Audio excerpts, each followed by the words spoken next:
go. Back into the tunnel.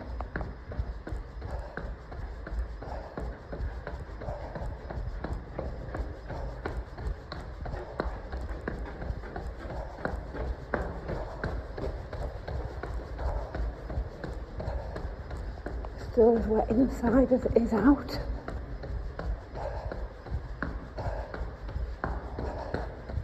Lights are bright, but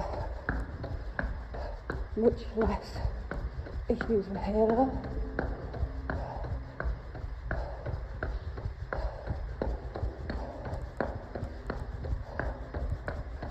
It's actually so peaceful and quiet in here.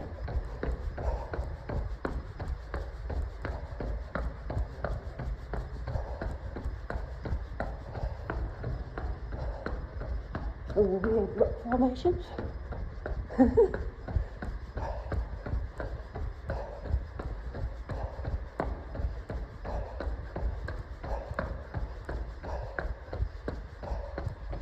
Distance is written on the road.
So you can see it's quite well lit.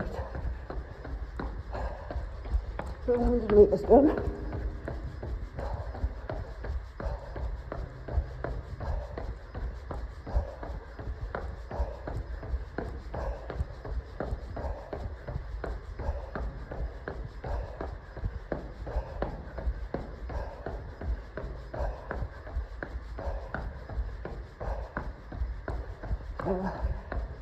Round First Bend,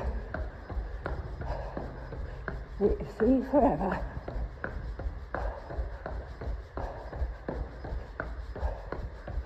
Still super quiet.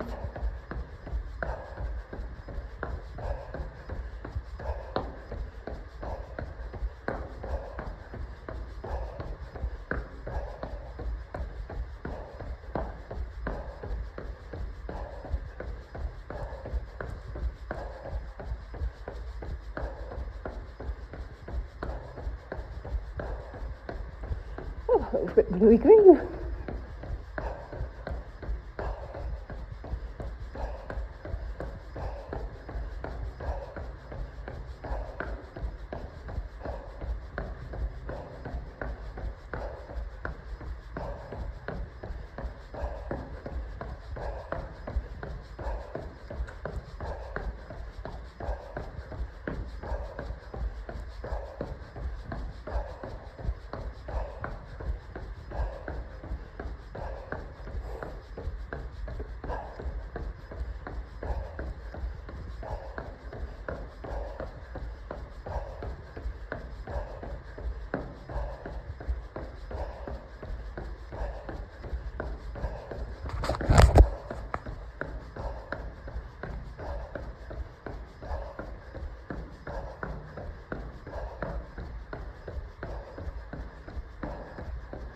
$700 metres done.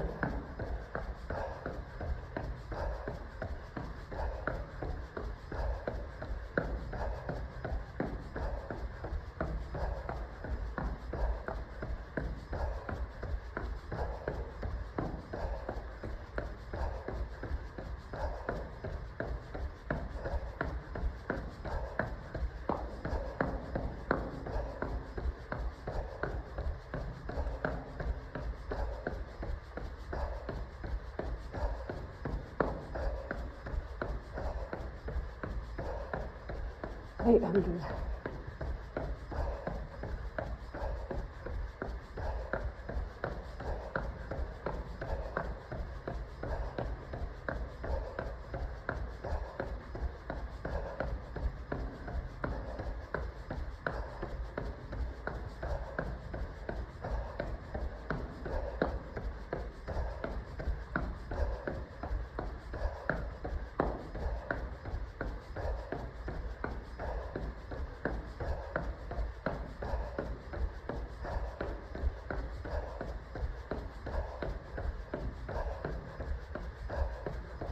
$900. Still very quiet.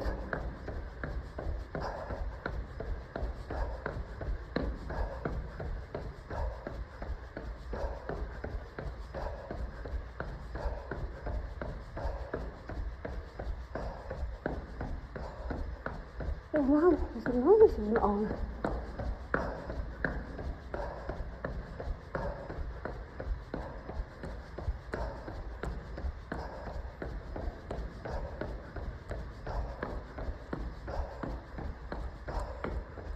The noise normally comes from here, and there's nothing. Very quiet. 1 kilometre.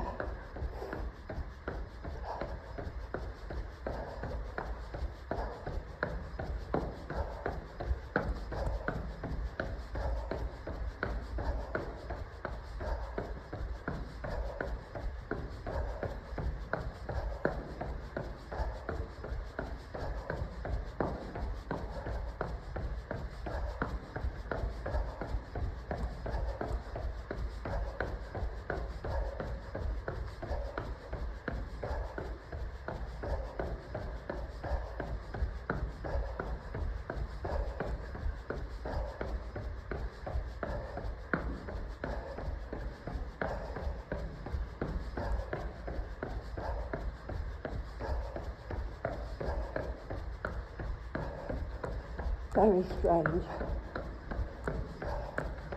It's like running through a night. Those few hours before they turn the lights off, and after they turn the lights on, before the music starts.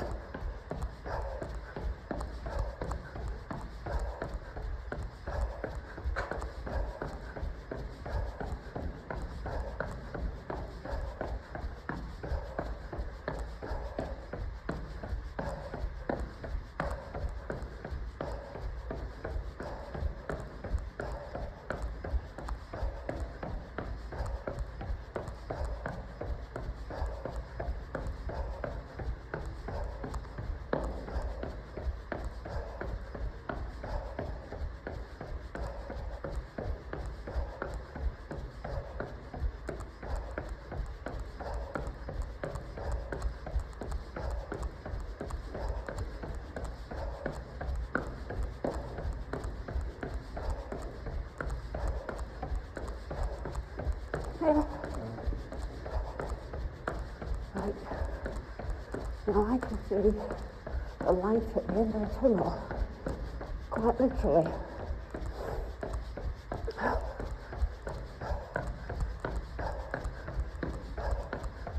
Wow, that's a bright light, that one.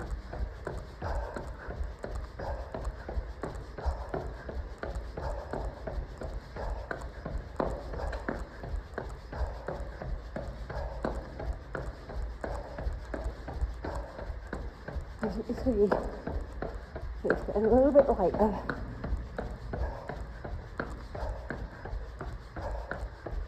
Feels like the road's taking a slightly more downward turn.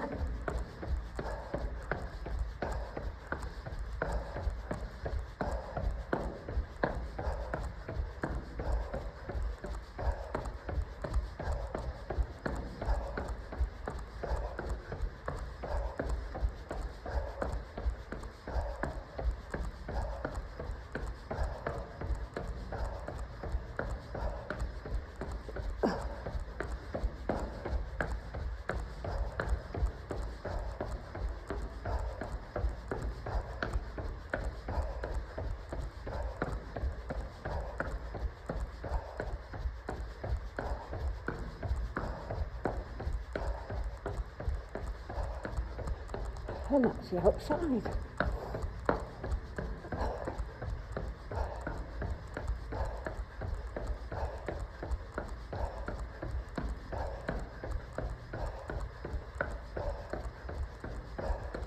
$1,600.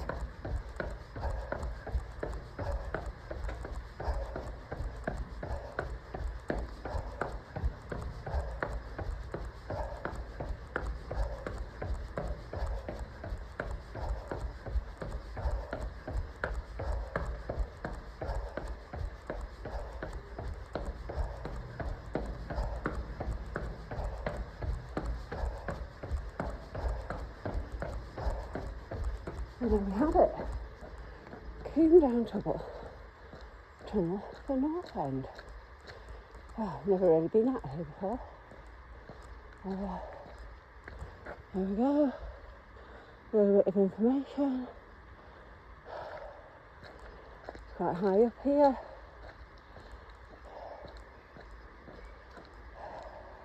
Gave somebody a banana skin here once. That was a 2023 attempt. Right. So, it's very humid out here. Time to go back. So, don't normally come out this end. Normally have a timing mat just at the doorway. You just hop over the timing mat and go back in. The first year we had orienteering dibbers and we just had to dib at this end and dib at the other end, and then after 50 odd laps trying to remember had you dibbed or hadn't you dibbed. Right, so here we go again. So from here, 1,700 metres, there are some landmarks to look at, just like there's a number 2C on the wall. Oh, I went too fast for you to see that. It's not very wide, 3C. Now, in 2019, when I did this, I was looking at those numbers on the wall and using those as a mark of reference. I hadn't realised, number 5, that there are these squares actually in the middle of the road which tell you how far you've gone and how far's left, to be honest. But I think I've probably done about 50 laps before someone pointed those out to me.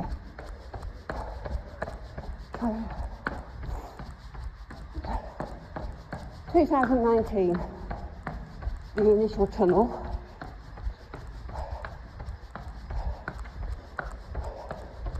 Last woman standing, 150 odd miles. Fell asleep in the middle.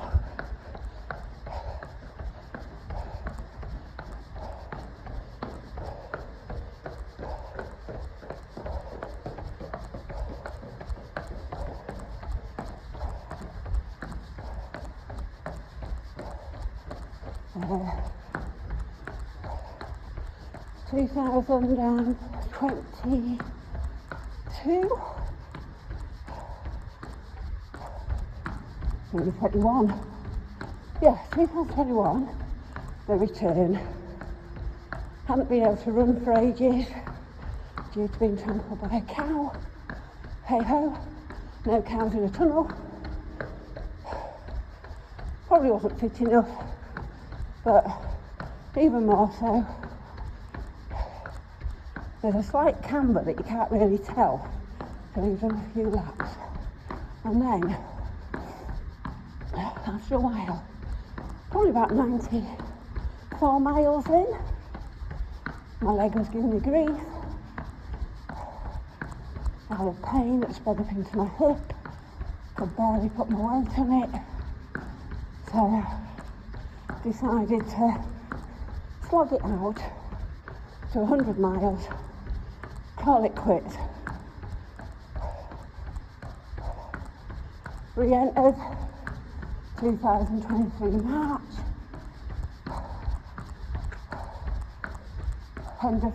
beginning of February, had to have a cataract operation, couldn't run, could only walk, so then at the beginning of March, coming to take on a tunnel, hadn't run enough, had this new eye,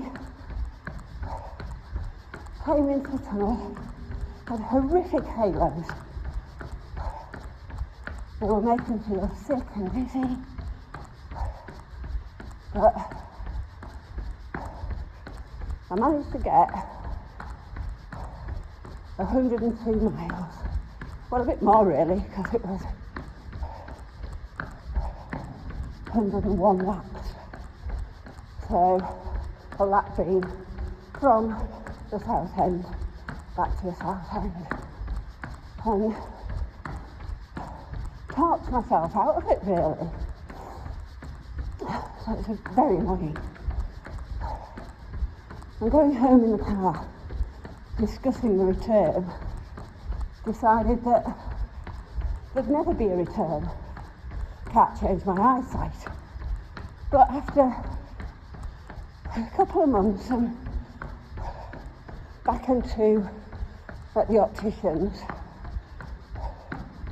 they gave me a contact lens for my right eye, which balances my vision a lot, making me feel a lot less sick. And after running this race,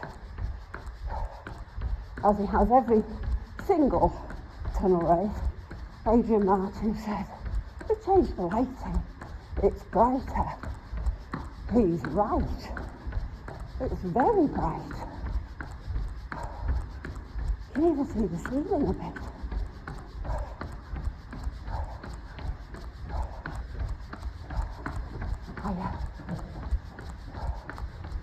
For me, the tunnel's always been easier after 11 p.m. when you turn off all the lights. You put your head torch on, and this place is massive. It's absolutely massive.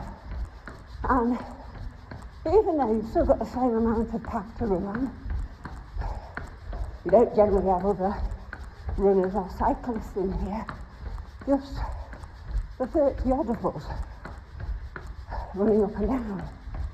So it's kind of nice, kind of peaceful and big.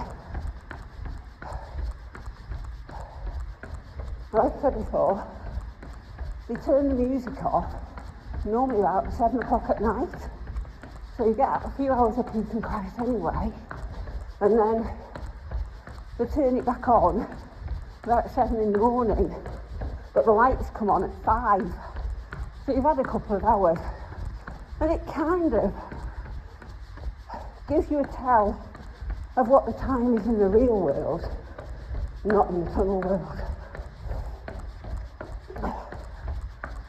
So, passing the time, as you need to have so much to pass the time. Oh, look, it's all misty in the front. Maybe there's a ghost train. I tend to name the features on the walls because you pass them and you think, oh, there's a judge and jury. There's one of the circles where they normally have the music. And that kind of looks like somebody having dinner. You know, like 6 or 7 people sat around the table. Now, this fog reminds me of one of the years it was really damp and cold and it was foggy in the tunnel, just like this, which is all right in daylight. But on a night, it just bounces back the light off the head torch. So, that was probably one of the first years. So, temperature-wise, I'm running a nice, steady, even pace at the moment. I'm reasonably warm. But I reckon it's about 5 degrees in here all the time.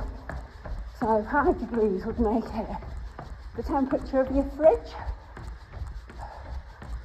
So, you know, you can need to dress for it. And when you slow down, you can get really quite cold.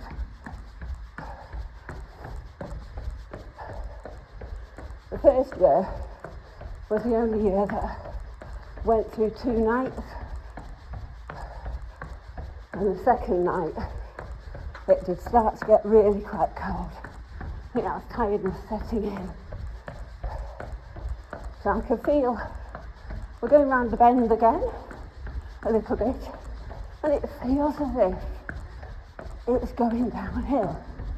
Now today, on fresh legs, it just feels flat. Doesn't feel like there's any incline or any decline, any camber, but I know that there is, because as you get more tired, you feel it, and you sort of live in the tunnel. So we're at 64 now of these numbers, which is at 400 metres to go.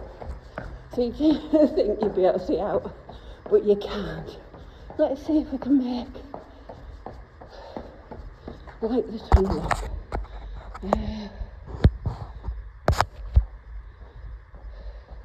No, I can't get to the flash off this.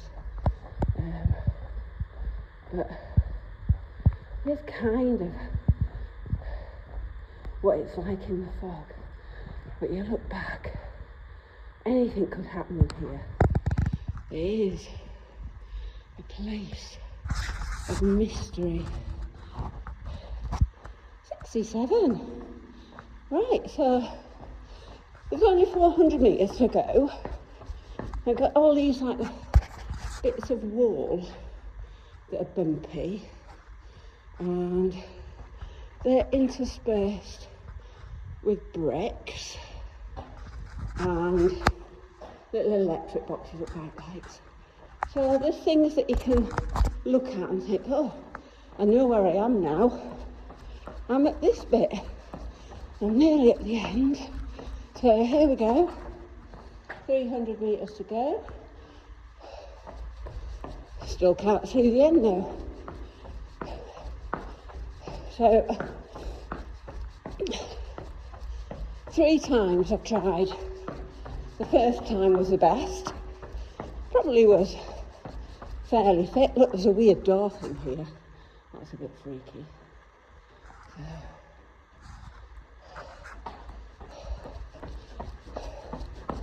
You know you're near the end when you get past that door, and you can just see in the distance it's starting to get a little bit lighter. The mist has gone. It's just there sitting in the bend. The first year I did this on the second night, so that's when you're at your most tired, and I've never really thought about hallucinations, but there was a lady and a child in the distance watching, and then they crossed. They were very distant, probably as far as you can see here. It was middle at night, and when I got there, there was nobody there, funny old thing. So there we go, daylight, back to the southern end. This is the area where we all keep our bags and stuff. There's no cover, it's just a load of tired people on camping chairs with boxes of food and drink and spare warm clothes. The water runs down so much now, it's starting to form stalactites, I think. So it's quite interesting. And there we go. So it's always a sense of relief when you get back to this gate. Don't need to worry about dipping anymore, because Timing Monkey have put mats out. There's only a little table just this side of the door that's got some fresh water and stuff on. Top your bottles up.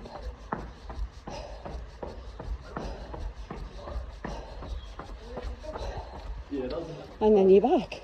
Feels really quite warm out here. Humid like a tropical forest. And this is where the athletes will gather. 30 odd of us, hoping it's not raining or snowing or frosty. This, near the puddle, is where the very luxury of a portaloo is normally. The first year it was a camping toilet in a tent. Then you get a little bit further down here. So you can see we've come quite a way from the tunnel. And you get down here, just towards this bench. And this is where Karen is normally sitting with her kettle and a generous supply of pot noodles. So they pop their tent over here. So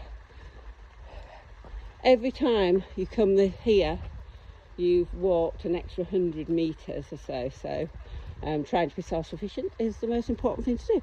And that's the end of my little tunnel adventure for today. See you in February.